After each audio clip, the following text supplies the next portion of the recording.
नमस्कार दोस्तों, स्वागत है आपका हमारे चैनल टेल्स बाय यशु पर।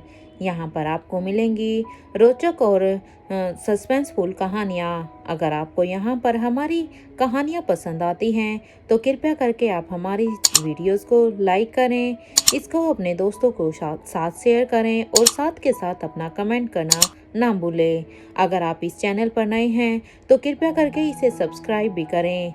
आपका ज्यादा समय न लेते हुए चलो आज की कहानी को शुरू करते हैं। पिछले एपिसोड में हमने सुना था कि अनिका यहाँ पर अब तक उस बेसमेंट में पहुँच जाती है जहाँ पर रोहित ने उस औरत को किडनैप कर रखा हुआ था। अनिका पहले भी यहाँ पर स्वाति मल्होत्रा यानी रोहित के साथ यहाँ पर आई हुई थी। अब अनिका को यहाँ पर उस औरत से दोबारा मिलना था ताकि वो एटलीस्ट उसके मुंह को दोबारा से खुलवा सके। अनिका ये बात अच्छी तरह से जानती थी कि इस औरत के ऊपर किसी भी टॉर्चर का कोई भी असर नहीं होने वाला है, इसलिए अनिका को यहाँ पर अपनी होशियारी से अब इसके मुंह को खुलवाना था। इसलिए अनिका भी उसके कहे अनुसार उसके साथ वाली चेयर पर बैठ जाती है और अनिका यहाँ पर सीधे सीधे ही कमीन आलिशा का जिक्र उसके सामने करती है ताकि उसका खून खोले और वो अपने मुँह को एटलीस्ट कुछ तो खोले और कुछ तो बताए। और अनिका के कहे अनुसार ऐसा ही होता है। वो औरत अब उसे कहने लगती है कि कविन आलिशा कोई रानी वानी नहीं है, पता नहीं उसको तो किंग का सपोर्ट मिला हुआ है, नहीं तो वो किसी भी लायक नहीं है। तुम मुझे बस एक बार उस स्वाति की बेटी अनिका से मिलवा दो, मुझे उससे मिलना बहुत ही जरूरी है। और तुम ये किंग का साथ छोड़ दो, ये किंग ने आखिर तुम्हें कितने पैसों में खरीदा है? किंग तुम्हें जितने भी पैसे देता है तुम्हारे काम के, मैं तुम्हें उसके 10 गुना ज्यादा दूंगी। एक बार तुम अपना रेट तो बताओ। उस औरत की ये बात सुनकर अब अनिका भी कहती है कि हाँ ठीक है, मैं सोचूंगी आपके इस ऑफर के बारे में, लेकिन पहले आप मुझे ये बताइए कि आपको अनिका गुलेरिया से क्या बात करनी है। अगर आप मुझे ये बता देंगी तो फिर मैं डेफिनेटली इसके बारे में सोच सकती हूँ, उसके बाद ही मैं उसे आपके पास लेकर आऊंगी। अगर आप मुझे ये बता देती हैं कि आपको उससे क्या काम है।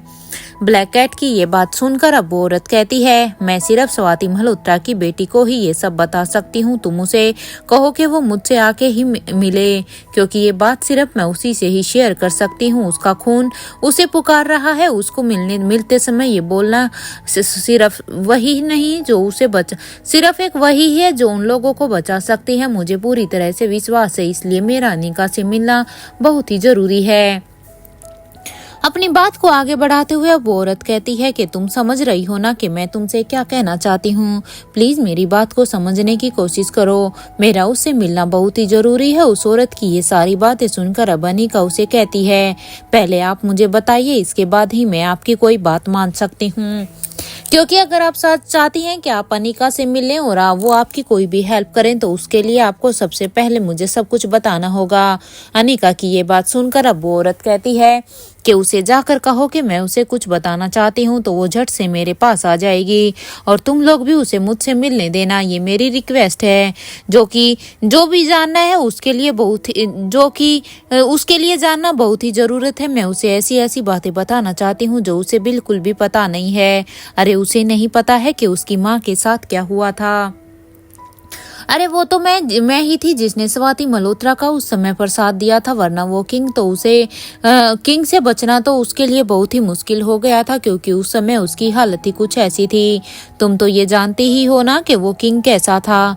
अरे वो किंग सच में ही बहुत ही क्रूर था, वो किसी के भी ऊपर दया नहीं बरतता था। वो किसी भी इंसान को ऐसे मार देता था जैसे वो किसी कीड़े मकोड़ों को मारता है। उसका सच तो पूरी दुनिया ही जानती है कि ह्यूमन एक्सपेरिमेंट के लिए ना जाने उसने कितने ही मासूमों की बलि चढ़ा दी थी, कितने ही मासूम बच्चों को, कितने ही लोगों को उसने अपने उसी एक्सपेरिमेंट के लिए यूज किया था। ये औरत अब अपनी बातों को आगे बढ़ाते हुए वो औरत फिर से कहती है कि तुम जिसके साथ हो ना वो तो एक नकली किंग है। चलो मैं तुम्हारा ही वहम एक पल के लिए दूर कर देती हूँ, क्योंकि जिस किंग को तुम एक असली किंग मानती हो वो कोई असली किंग नहीं है, बल्कि वो एक नकली किंग है।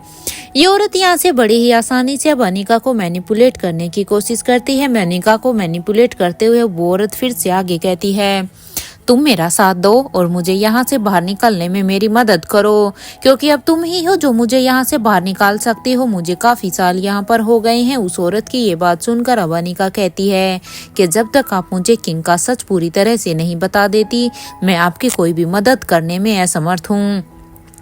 मैं आपकी कोई भी मदद नहीं कर सकती हूँ। अनिका की ये बात सुनकर अब वो औरत अपने मन में ही मुस्कुराने लगती है, क्योंकि अब उस औरत को अपने ऊपर बड़ा ही प्राउड फील हो रहा था। उस औरत को अब लगने लगा था कि जिस तरह से सालों पहले उसने स्वाति मल्होत्रा को अपनी बातों में फंसाया था और स्वाति मल्होत्रा भी उसकी बातों में आ गई थी, तो ये ब्लैक कैट भी उसकी बातों में स्वाति मल्होत्रा की तरह ही आ गई है।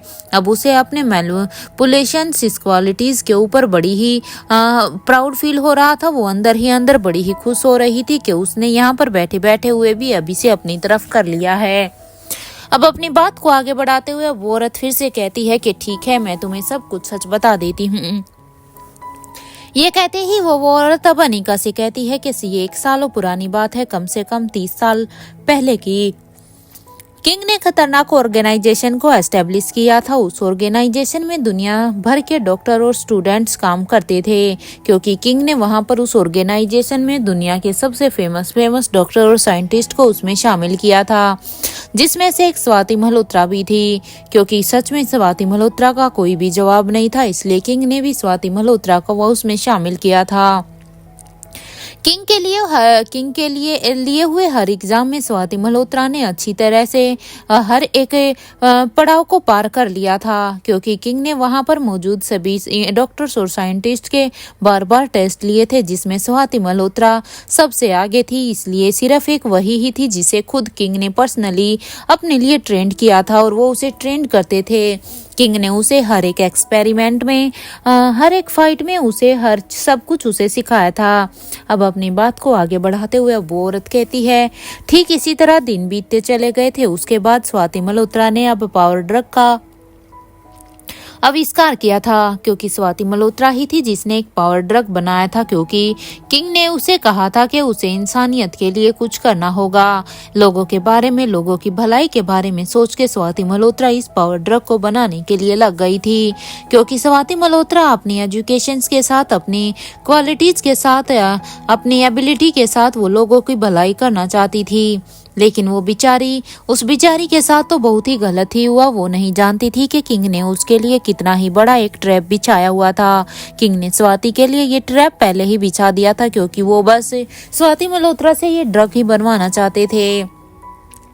स्वाति मल्होत्रा ब्रेक के बाद अब उस पावर ड्रग की स्टेज को बढ़ाती चली गई थी। स्वाति मल्होत्रा ने ऐसे ही उस ऑर्गेनाइजेशन के साथ रहकर अपने यहाँ पर 15 डोज को वहां पर बना लिया था। लेकिन जब वो अपनी आखिरी डोज पर थी, तब स्वाति मल्होत्रा ने वहीं पर ही V16 पावर ड्रग को भी बनाने में वो सक्सेस हो गई थी। लेकिन इससे पहले वो किंग को जाकर उसे ड्रग के बारे में बताती, तो उससे पहले ही उसे पता चल गया था कि जिस ऑर्गेनाइजेशन के लिए वो यहाँ पर काम कर रही थी, वहां पर एक ह्यूमन एक्सपेरिमेंट हो रहा था। जो एक्सपेरिमेंट लोगों की जाने ले रहा था, जो कि यहाँ पर इंसानियत को शर्मसार कर रहा था। इसमें न जाने कितने ही लोगों की, कितने ही औरतों की, कितने ही बच्चों की जाने जा रही थी। इसलिए अब वो उसका फॉर्मूला लेकर वापस इंडिया भाग आई थी। उसने वहां पर किसी को भी कानो कान खबर नहीं लगने दिया था, लेकिन किंग के डर ने उसे जीने ही नहीं दिया था। इसलिए अपनी 1.5 साल की बच्ची को अकेला ही छोड़कर वो अपनी मौत की खबर फैलाकर अब वो यहाँ वापस आ गई थी। कुछ महीनों के बाद जब उसे पता चला कि वो ह्यूमन एक्सपेरिमेंट कोई और नहीं है बल्कि किंग ही कर रहा है, तो तुम्हें पता है, ये सच तो मैंने ही उसे बताया था कि बेचारी कितना टूट गई थी। क्योंकि स्वाति मल्होत्रा को पहले उस सच के बारे में पूरी तरह से पता नहीं था, लेकिन मैंने ही स्वाति मल्होत्रा को ये सब बताया था कि वो किंग है इस एक्सपेरिमेंट के पीछे, जहां पर इतनी ही बच्चों, इतने ही औरतों और आदमियों की जाने जा रही है, उसके पीछे कोई और नहीं बल्कि किंग ही था। जब स्वाति मल्होत्रा को उस किंग के बारे में ये सब पता चला, तो उस समय स्वाति मल्होत्रा सच में ही बहुत ही टूट गई थी, क्योंकि उसे तो यकीन ही नहीं हो रहा था कि जिस इंसान पर उसने इतना भरोसा किया था, जिसके लिए उसने अपने पापा का साथ भी न देते हुए बस उस समय उसने उस किंग का साथ दिया था, क्योंकि किंग को साथ देने के चक्कर में स्वाति मल्होत्रा ने खुद अपने पापा को की तरफ भी नहीं देखा था। वो आदमी था ही ऐसा, उसने स्वाति को सच में बड़ा ही धोखा दिया था, जिसकी वजह से स्वाति टूट चुकी थी। इसलिए वो सीधा ही अब किंग से टक्कर लेने के लिए चली गई थी। एक बार तो स्वाति मल्होत्रा को जब पता चला था कि वो यहाँ पर उसकी जान को भी खतरा है और इन लोगों का मकसद क्या है, तो वो यहाँ से अपनी बेटी को लेकर वो यहाँ से भाग भी गई थी। लेकिन क्योंकि किंग का डर इतना बड़ा था कि वो वहाँ पर इंडिया जाने के बाद भी चैन की सांस नहीं ले पाई और इसलिए अपनी बेटी को इंडिया में ही छोड़कर वो दोबारा से पेरिस आई थी और पेरिस आकर ही यहाँ पर उसने किंग के मारने की प्लानिंग की थी। लेकिन अब वो ये नहीं जानती थी कि वो वहां से कभी वापस नहीं आ सकती थी, क्योंकि जो रास्ता यहाँ पर स्वाति मल्होत्रा ने चुन लिया था उसका उसे भी नहीं पता था कि वो वहां पर जिंदा भी बचेगी या नहीं, क्योंकि उस किंग ने स्वाति मल्होत्रा पर उस समय बहुत ही बुरी तरह से वार किया था जब स्वाति मल्होत्रा किंग को मारने के लिए गई थी। बेचारी ने वहीं पर ही दम तोड़ दिया था, वो तो तोड़ दिया था। मैं तो उसे हॉस्पिटल भी नहीं लेकर जा सकी थी, क्योंकि पहली बार में तो उसे मैं बचा पाई थी, लेकिन दूसरी बार जब वो खुद किंग के हाथों से मर चुकी थी उस समय मैं भी उसकी कोई हेल्प नहीं कर पाई। सच में बहुत ही बुरा हुआ था उसके साथ इतना बुरा हुआ था कि जो उसके साथ होना ही नहीं चाहिए था। अरे वो तो सच में एक बहुत ही अच्छी औरत थी। अपनी बातों को कहने के बाद अब वो औरत अब सामने बैठी हुई ब्लैक कैट को ही देख रही थी, जो कि बड़े ही ध्यान से अभी भी उसी की बातों को ही सुन रही थी। अब वो अच्छी तरह से श्योर हो जाना चाहती है कि शायद अब यहाँ पर ब्लैक कैट को उसकी बातों पर यकीन हो रहा है। ब्लैक कैट को इस तरह से अपनी बातों को सुनता हुआ देखकर अब वो औरत अपने मन ही मन में खुश होती है और अब वो औरत अब आगे कहती है, तुम अनिका गुलेरिया को जब ये बताओगी ना तो मुझे उससे मिलवाओगी ना। देखो मैं तुम्हारे ऊपर अब यहाँ पर विश्वास कर रही हूँ, इसलिए अब तुम्हें ही अनिका को मुझसे मिलवाना होगा। मैं उसकी मदद करना चाहती हूँ, मैं उसे ये सारी ही बातें बताना चाहती हूँ जो कि उसके लिए उसकी माँ से रिलेटेड ये सब बातें जानना बहुत ही जरूरी है। उसे उसके पति का सच बताना चाहती हूँ कि वो अपने पति पर ज्यादा भरोसा ना करें। ये औरत यहाँ पर अनिका को किंग रोहित के ऊपर भरोसा ना करने की एडवाइस देते हुए ये सब कहती है कि अनिका को अपने पति रोहित मारवा पर भी ज्यादा भी भरोसा नहीं करना चाहिए। उसे पता ही नहीं है कि उसके बेटे आर्यन के अलावा भी उस रोहित मारवा की एक बेटी है, क्योंकि ये औरत बस यहाँ तक का ही जानती थी कि जब रोहित का बेटा आर्यन था, उससे आगे की कहानी क्योंकि ये औरत नहीं जानती है, क्योंकि उससे पहले ही उस औरत को रोहित ने यहाँ पर बंदी बना लिया था। इसके बाद उस औरत को कोई भी नहीं पता है कि अनिका यहाँ पर वो सारा ही सच जानना चाहती है जो यहाँ पर ये औरत उसे मैनिपुलेट करके बता रही है। अब वो औरत अनिका को कहती है कि वो तो बेचारी उस दिन वो भी स्वाति मल्होत्रा की तरह पूरी तरह से टूट जाएगी जब उसका रोहित मारवा के ऊपर से भरोसा टूटेगा, जब उसे पता चलेगा कि आर्यन के अलावा भी उसकी एक बेटी है जिसकी परवरिश राजमहल में हो रही है, क्योंकि वो बेटी कोई और नहीं बल्कि वो प्रिंसेस लतिका ही है। अनिका बस वो औरत की बातों को बड़े ही ध्यान से सुनते हुए अब ताकि उस औरत को अनिका के ऊपर भी शक ना हो, इसलिए अनिका फिर से उस औरत के सामने कवीन आलिशा का नाम ले देती है कि क्या आप कवीन आलिशा की बात ही कर रही हैं क्या। अब कवीन आलिशा का फिर से नाम सुनते ही अब औरत कहती है, अरे काहे की कवीन, वो कोई कवीन ववीन नहीं है, वो तो एक अनाथ है, पता नहीं किसका एक गंदा खून है उसके अंदर। उसके तो ना बाप का पता है ना उसके खानदान का पता है, कहाँ से बड़ी रानी ने उसे उठाकर वहां की एक रानी बनवा दिया। खैर अभी उसकी बात छोड़ो, उसकी बातें तो मैं जितनी करूंगी उतनी ही कम होगी। बस तुम अभी मेरी ये बात मान जाओ, तुम बस अनिका तक मेरी इस बात को पहुंचा दो। उस औरत की इन सारी ही बातों को सुनकर अब अनिका यानी कि ब्लैक कैट कहती है, हाँ ठीक है, मैं सोचूंगी आपके इस ऑफर के बारे में, लेकिन तब तक आपको यहीं पर ही कैद रहना होगा, क्योंकि जब तक मैं आपसे हाथ नहीं मिला लेती या आपकी बात को मान नहीं लेती तब तक आप यहाँ से बाहर नहीं जा सकती। ये कहते हुए ही अब अनिका भी उस रूम से बाहर निकल जाती है। अनिका अब उस रूम से निकलने के बाद जल्दी से अब अपने गाड़ी बेसमेंट की तरफ निकलती है जहां पर उसने अपनी गाड़ी को पार्क किया था। बेसमेंट की तरफ जाने के बाद अब अनिका अपनी गाड़ी में बैठकर अपने पैलेस की तरफ जाने वाली ही थी कि तभी उसके फोन पर अब एकदम से शीला मौसी का फोन आने लग गया। अनिका ने जब अपने फोन के रिंगटोन्स को देखा तो तब उसका ध्यान अपने फोन की तरफ जाता है। वो देखती है कि उसके फोन पर तो शीला मौसी का नंबर फ्लैश हो रहा था। शीला मौसी के फोन को अपने फोन पर देखकर अब अनिका उसे उठाते हुए कहती है, हेलो मौसी, कैसी हैं आप, वैसे कैसे याद किया। अनिका की ये बात सुनकर अब शीला मौसी कहती है, बेटा मैं बिल्कुल भी ठीक नहीं हूँ, क्या तुम मेरी मदद कर सकती हो? देखो बेटा, मना मत करना, क्योंकि इस समय मुझे तुम्हारी मदद की बहुत ही सख्त जरूरत है। क्या तुम मुझे बता सकती हो कि इस वक्त तुम कहाँ पर हो, क्योंकि मुझे तुमसे मिलना है। शीला मौसी के इस सवाल पर अब अनिका कुछ देर तक तो सोचती है कि आखिर वो शीला मौसी को ये बता दे कि वो पेरिस में है या नहीं। कुछ देर की सोच के बाद, क्योंकि जब अनिका को फिर से शीला मौसी की आवाज आती है कि अनिका तुम मुझसे मिलोगी या नहीं, उसकी ये बात सुनकर अब अनिका अपने सेंस से बाहर आती है और अब अनिका कुछ सोचते हुए कहती है, मैं किसी जरूरी काम से यहाँ पेरिस में आई हुई हूँ, मैं अभी इंडिया में नहीं हूँ। आप बताइए, आपको कुछ काम था क्या, और वैसे भी आपको कौन सी हेल्प चाहिए थी? अनिका की ये बात सुनकर अब शीला मौसी कहती है, क्या मैं तुम्हें बिना काम के फोन नहीं लगा सकती हूँ क्या अनिका? क्या सच में अब हमारे बीच में एक वो रिश्ता है ही नहीं जो कि तुम्हारी वजह से था? अरे मैं तुम्हारी मौसी हूँ, और मैं एक मौसी होने के नाते मैं अपने बच्चों के पास कभी भी कॉल कर सकती हूँ ना अनिका, तो तुम ये कैसे कह रही हो? शीला मौसी की ये बातें सुनकर अब अनिका कहती है, क्या बात है मौसी, आप बात पर आइए। अनिका की ये बात सुनकर अब शीला मौसी कहती है कि बेटा, क्या तुम कल मुझसे मिलने के लिए पेरिस के हॉस्पिटल में आ सकती हो क्या? क्योंकि मुझे भी तुमसे यही ही मिलना है। एक्चुअली मैं भी यहाँ पर पेरिस में ही आई हुई हूँ। मैं यहाँ पर एक पेरिस के हॉस्पिटल में हूँ, मुझे तुमसे सख्त से जल्द यहीं पर ही मिलना है। ये तो अच्छा हुआ कि तुम भी इस समय पर पेरिस हो, इसलिए तुम अब ज्यादा समय वेस्ट ना करते हुए कल ही मुझसे यहाँ हॉस्पिटल में आकर मिल सकती हो। मुझे तुम्हें कुछ बताना है, या यूं कहूँ कि मुझे तुम्हारी मदद की सख्त ही जरूरत है। अगर तुम आ सको तो तुम अपनी मौसी पर एक एहसान करोगी। शीला मौसी की इतनी इमोशनल ये बात सुनकर अब अनिका कहती है, ठीक है मौसी, मैं आ जाऊंगी, क्योंकि अनिका भी अपनी शीला मौसी से अच्छी तरह से वाकिफ थी कि वो सच में ही कितने कड़े शब्दों का यूज करती थी। वो तो ये भी अच्छी तरह से जानती थी कि वो उसे पसंद भी नहीं करती थी, लेकिन क्योंकि वो ये सच में ये जानना चाहती थी आखिर उसे उसकी कहाँ मदद पड़ गई, इसलिए अनिका ने बिना चाहते हुए अब हाँ कह दिया था। अब ये कहते ही अनिका भी अब अपने फोन को डिस्कनेक्ट कर देती है।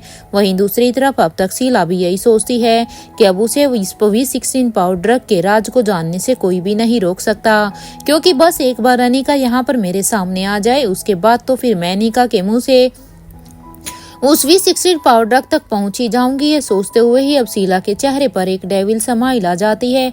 अब उसके चेहरे पर एक ऐसी समाइल थी जिसे उसके अपने ऊपर बड़ा ही प्राउड फील हो रहा था कि सच में आज वो अपने इस काम को पूरा करने में कामयाब होती हुई नजर आ रही है।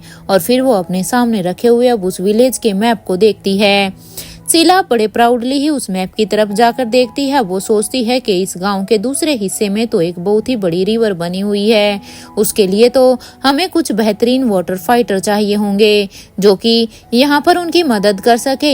इसके लिए तो मुझे उन दोनों बूढ़ों से ही कहना होगा, सरजी से ही कहना होगा कि वो अपने फाइटर्स को विलेज के बॉर्डर के पास अलॉट कर दें, ताकि जब उन्हें लगे कि हमारा मिशन फेल हो रहा है तो वो इस मिशन को वहाँ पर वो फाइटर रहकर उन्हें पूरा भी करें और हम सबको प्रोटेक्ट भी करें।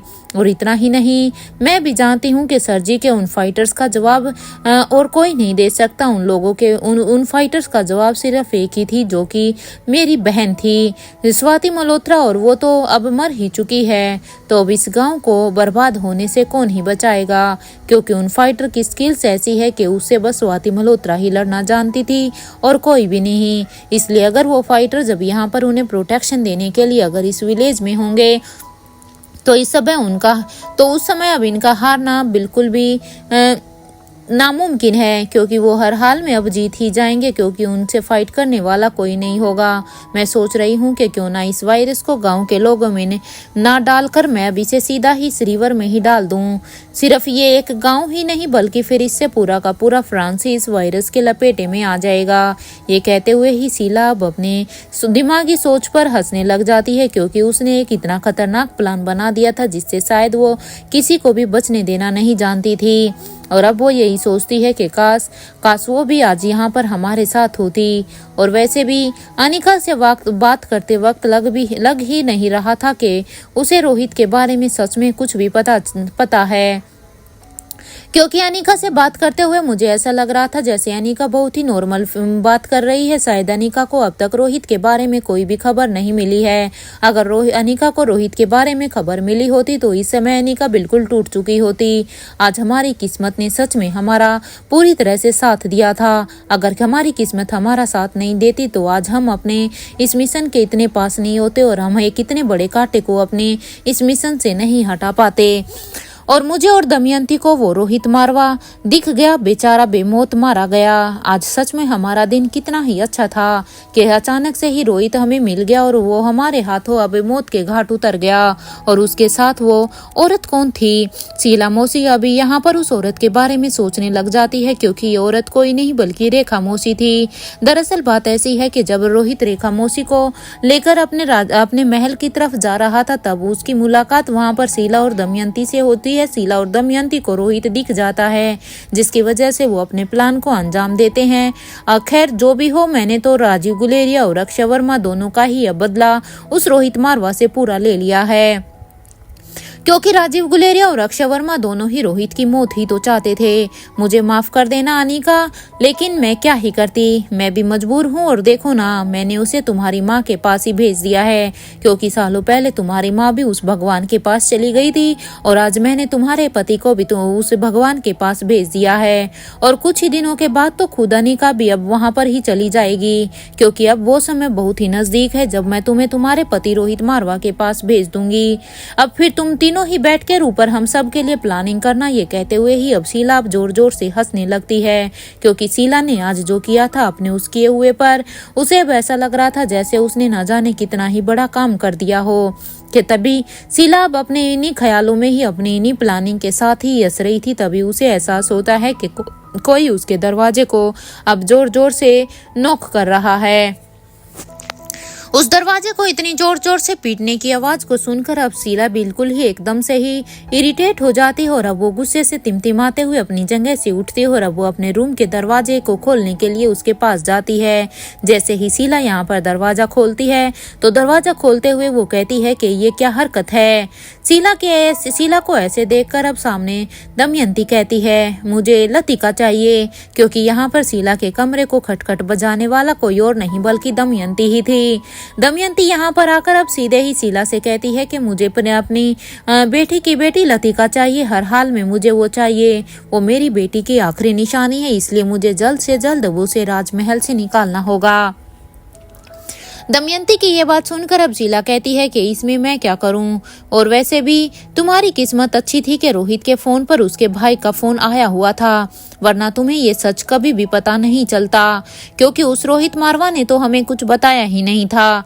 शीला की ये बात सुनकर अब दमयंती कहती है, वो जो भी हो, मुझे सच पता अब चल गया है कि प्रिंसेस लतिका ही यहाँ पर मेरी बेटी लच्छो की बेटी है। इसलिए अब इस सच को मैं जुठला नहीं सकती हूँ, क्योंकि अब तक तो मुझे उसकी बेटी के बारे में कोई नामो निशान नहीं पता था। अब तक तो मुझे ये भी नहीं पता था कि मेरी बेटी की बेटी जिंदा भी है या नहीं, लेकिन अब क्योंकि मुझे रोहित से पता चल चुका है कि वो ये मेरी बेटी की बेटी प्रिंसेस लतिका ही है। अब तुम बताओ कि आखिर किस तरह से मैं लतिका को अपने पास लेकर आ सकती हूँ, क्योंकि जब दमयंती और शीला दोनों ही रोहित को मारने के लिए उसके पास जा रही थी तभी रोहित मारवा के पास उसके भाई का फोन आया हुआ था और फोन पर वो दोनों यहाँ पर प्रिंसेस लतिका के बारे में ही बात कर रहे थे, जिससे कि दमयंती और शीला को रोहित के फोन से ये उन्हें पता चल जाता है कि प्रिंसेस लतिका ही यहाँ पर दमयंती की बेटी है। दमयंती की बात को सुनकर अब शीला कहती है कि जहाँ इतना तुमने इंतजार इतने वर्षों तक किया है तो वहाँ पर थोड़ा सा और सही। दमयंती तुम थोड़ा सा इंतजार और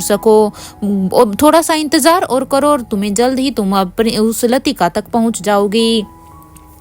यहाँ शीला और दमयंती अभी बात कर ही रहे थे कि तभी शीला की नजर अब बाहर से आ रहे राजीव गुलेरिया पर जाती है, जो कि जिसका चेहरा बहुत ही लटका हुआ था। वो अब दमयंती अब शीला राजीव को देखकर कहती है, ये राजीव यहाँ पर अकेला क्यों आ रहा है, क्योंकि उसने उसे कहाँ छोड़ दिया है, क्योंकि जब वो यहाँ से राजमहल के लिए गया था तो बड़ी रानी का भाई भी तो उसके साथ ही गया था।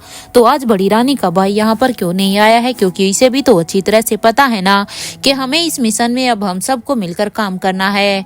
शीला की ये बात सुनकर अब दमयंती भी अब राजीव गुलेरिया की तरफ देखती है। वो देखती है कि हाँ, सच में राजीव गुलेरिया कुछ टेंशन में नजर आ रहा था।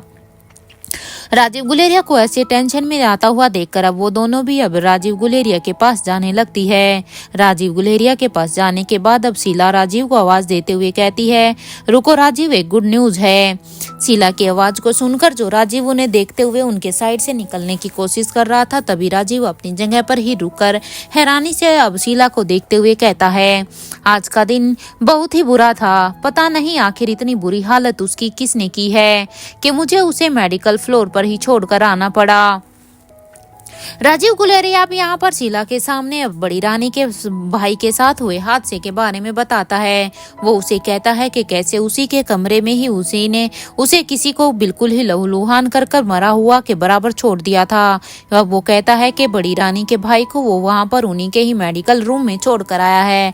हालांकि वो उसे छोड़कर वापस तो नहीं आना चाहता था, क्योंकि वो इस हालत में उसे नहीं छोड़ सकता था, लेकिन बड़ी रानी ने उसे कहा था कि अब तक क्योंकि सारे ही गेस्ट जा चुके हैं तो अब आपको भी अब तक यहाँ से चले जाना चाहिए। आप अब तक यहाँ पर क्या कर रहे हैं?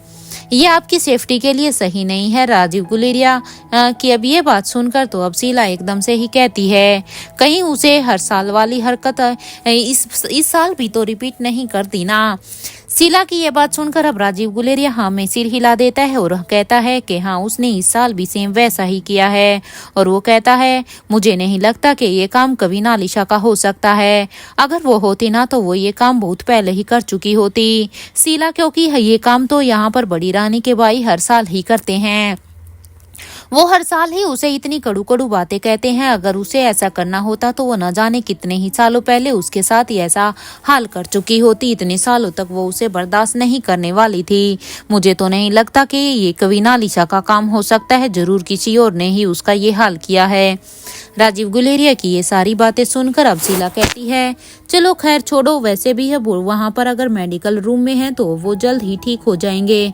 तुम उसके बारे में अभी इतना मत सोचो। अब इन सभी बातों को एक साइड रखो और अभी एक गुड न्यूज सुनो, जो गुड न्यूज मैं तुम्हें अब देने वाली हूँ। गुड न्यूज का नाम सुनते ही अब राजीव गुलेरिया भी शीला की तरफ देखने लगता है। राजीव गुलेरिया को इस तरह खुद की तरफ देखता हुआ देखकर अब शीला भी बड़ी ही एक्साइटेड होती है और वो उसे कहती है, राजीव, गुड न्यूज ये है कि हमने रोहित मारवा को आज खत्म कर दिया है। रोहित मारवा अब इस दुनिया में नहीं है। हमने उससे तुम्हारा और अक्षय वर्मा का बदला ले लिया है। शीला की ये बात सुनकर तो अब राजीव गुलेरिया कहता है कि ये क्या बकवास कर रही हो तुम, और ये चमत्कार हुआ कैसे? ये होना बहुत ही इम्पॉसिबल है और तुम तो ऐसे नॉर्मली कह रही हो जैसे तुमने किसी कीड़े मकोड़े को बड़ी ही आसानी से मार दिया है। शीला, ये नहीं हो सकता, क्योंकि रोहित मारवा कोई ऐसी छोटी मोटी हस्ती नहीं है। राजीव गुलेरिया के इस सवाल पर अब शीला मुस्कुराते हुए कहती है, बस यही समझो कि हमारी किस्मत ने आज हमारा साथ दे दिया।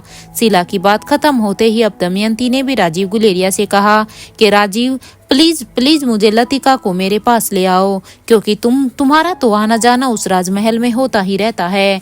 इसलिए तुम प्रिंसेस लतिका को मेरे पास ले आओ, क्योंकि मुझे पता चल गया है कि वही मेरी बेटी की बेटी है। जब से मुझे उसके बारे में पता चला है तब से मैं अब और भी यहाँ नहीं रुक पा रही हूँ। अब तो मुझसे 1 मिनट का भी इंतजार नहीं हो रहा है। दमयंती की इस डिमांड पर अब राजीव गुलेरिया उसे हैरानी से देखते हुए कहता है, क्या बकवास कर रही हो तुम? तुम्हारा दिमाग तो ठिकाने पर है ना? राजीव गुलेरिया के इस रिएक्शन पर अब दमयंती कहती है, हाँ, वो मेरी बेटी लच्छो की बेटी है और ये बात मुझे पता चल चुकी है। प्लीज उसे मेरे पास ले आओ। इतने सालों से मैं जिस बच्ची को ढूंढ रही थी वो कोई और नहीं बल्कि प्रिंसेस लतिका ही है, जिसकी परवरिश अभी महल में हो रही है। दमयंती की ये बात सुनकर अब राजीव गुलेरिया उसे फटी हुई आंखों से देखता है। उसे देखकर तो अब ऐसा लग रहा था जैसे मानो उसे 440 वोट का एक जोर का झटका लगा हो।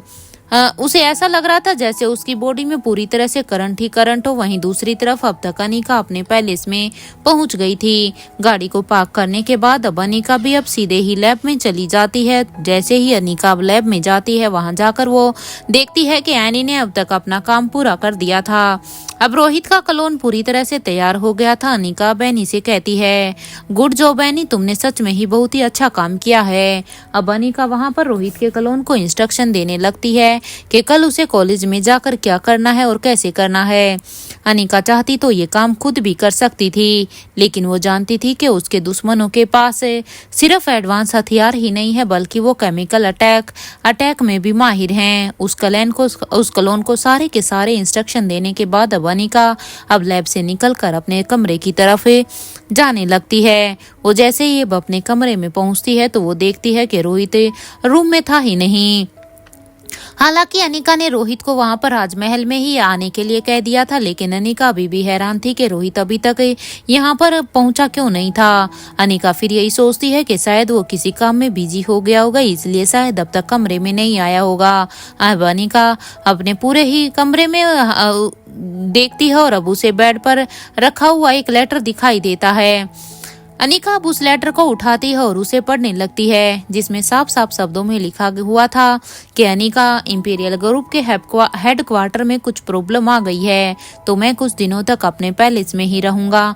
मैं अभी कुछ दिन तक यहाँ पर तुम लोगों के पास नहीं रह पाऊंगा। जानता हूँ कि मैं तुम पर बहुत बड़ी एक रिस्पॉन्सिबिलिटी छोड़ कर जा रहा हूँ, क्योंकि इस वक्त कॉलेज में मेरी सख्त ही जरूरत थी, लेकिन खैर अभी मुझे जाना होगा। मुझे पूरा भरोसा है कि मेरी सुपर वुमेन मेरी अनिका सब कुछ अच्छी तरह से संभाल लेगी। रोहित के इस लेटर को पढ़कर अब अनिका सोचती है कि क्या उसे भी एक बार रोहित यानी कि उस किंग के पैलेस में जाना चाहिए, क्योंकि आज तक अनिका ने भी उस पैलेस को नहीं देखा है, इसलिए अनिका के मन में उस पैलेस में जाने का आता है। अनिका भी यही सोचती है कि वो बाद में उस पैलेस में कभी भी चली जाएगी। इस वक्त उसे कॉलेज पर पूरा तरह से फोकस करना है। अपने मन में आए हुए इन विचारों को टालते हुए अनिका इस विचार को टाल देती है और वो सोचती है कि उसे अभी बस अपने कॉलेज के काम पर ही फोकस देना चाहिए। अनिका के दिमाग में अभी भी उस औरत की ही बातें चल रही थी जो कि उस औरत ने उसे कही थी। अनिका अब एक एक करके उन कड़ियों को जोड़ने लगती है कि आखिर क्यों उसकी माँ ने बूढ़े किंग के ऊपर अटैक किया होगा, क्योंकि अगर सभी लोग यही कह रहे हैं तो अब उसे ये समझ में आने लग गया था कि उसकी माँ ने स्वाति मल्होत्रा ने किंग के ऊपर अटैक कैसे किया था। ये सोचते हुए ही अब अनिका अपने कबर्ड से अपने कपड़े निकालकर सीधा ही अब बाथरूम में शावर लेने के लिए चली जाती है।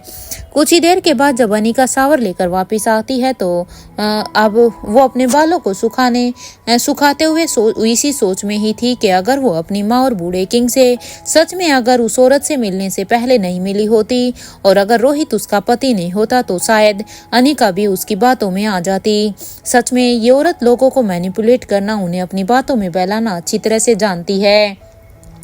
अनिका अब उसी औरत के बारे में ही सोचती है कि मुझे भगवान का शुक्र मनाना चाहिए। सच में मेरी माँ ने जो मुझे कहा था कि मेरे दुश्मन सच में बहुत ही ताकतवर हैं, क्योंकि मेरा हर एक दुश्मन किसी ना किसी चीज में बड़ा ही माहिर है। यहाँ पर जिस तरह से वो औरत उसे अच्छी तरह से मैनिपुलेट कर रही थी, अब अनिका भगवान का शुक्र गुजार करती है कि वो अपनी लाइफ में इन तीनों ही खास आदमियों से सबसे पहले ही मिल ली। अगर वो अब तक इन आदमियों से नहीं मिली होती तो शायद आज अनिका भी इस औरत की बातों पर विश्वास कर लेती। यही सब सोचते हुए अब तक अनिका के बाल भी सूख गए थे, इसलिए अब अनिका अपने बेड पर आकर लेटती है और फिर वो सोने ही वाली थी कि तभी उसके ब्लैक कैट के नंबर पर एक कॉल आने लगती है। अपने ब्लैक कैट के नंबर पर अब इस कॉल को आता हुआ देखकर अब अनिका एकदम से हैरान हो जाती है।